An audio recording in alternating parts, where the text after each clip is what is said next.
भजे तो तोरा से लड़ाई कटमा कट है तो अच्छा सुन है रे सुन भाई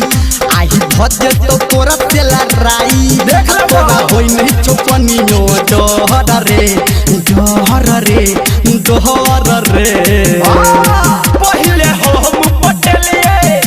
रे तब तू पटलही अमल छिए पहले हमारा रे हम पटलिए रे तब तू पटलही अमल छिए पहले हमारा रे DJ Sonic Satish Verma.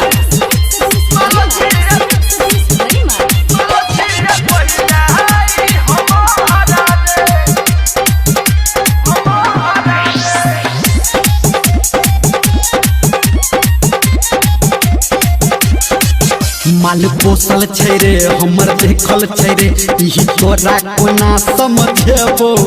हमरा आकाश से हट हमरा लगन सट नै त खूबे हम गरिएबो हम के छोड़ देबा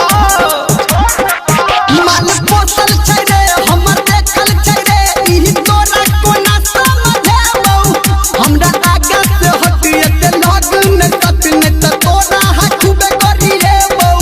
हम कहै छियौ क्रिया खाई आई घर पे हे तो चढ़ाई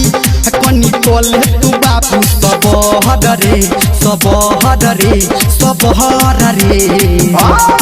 पहले हम पटलिए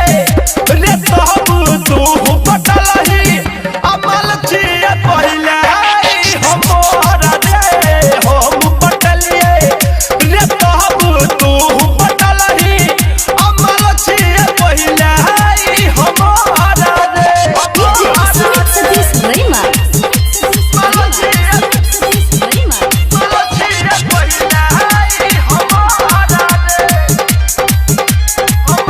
अभी आप सुन रहे हैं सावरिया म्यूजिक। रे हमर साचा छे प्यार भले हमारा तुम्हार हम पीछा नहीं हटबा रे तू कले सितम हमारा नहीं छे गम हम पीछा नहीं हटबा रे हम पीछा नहीं हटबा रे हमर साचा छे प्यार भले हमारा तुम्हार हम पीछा नहीं हटबा रे तू कले सितम नहीं हमरा कोनो गम हम तोरा से डटबा रे धर्मेंद्र के बात छै सही आ अभिनंदन दिल कौरत कही तू हमारा से जना नहीं जहर रे